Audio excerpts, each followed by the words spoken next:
ஆன்மீகம் சேனல் நேயர்களுக்கு எனது அன்பின் காலை வணக்கம்.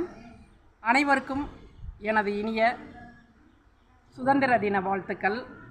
இன்றைய பதிவில் வீர வாஞ்சிநாதன் என்ற இளைஞனை பற்றி தெரிந்து கொள்வோம். திருநெல்வேலி மாவட்டத்தை ஆஷ் துரை என்ற வெள்ளைக்கார கலெக்டர் ஆட்சி செய்து வந்தார். அப்பொழுது அவரது இன்னல்கள் ரொம்ப அதிகமாக போகவே மக்கள் ரொம்ப துன்பத்திற்கு ஆளானார்கள்.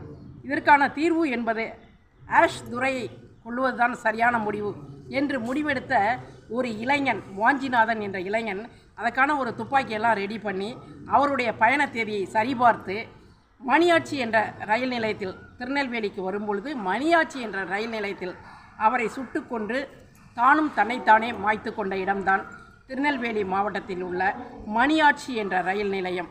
இன்றைக்கு அவருடைய நினைவாக, வீர வாஞ்சிநாதன் நினைவாக வாஞ்சி மணியாச்சி என்ற ரயில் நிலையம் திருநெல்வேலி மாவட்டத்தில் உள்ளது.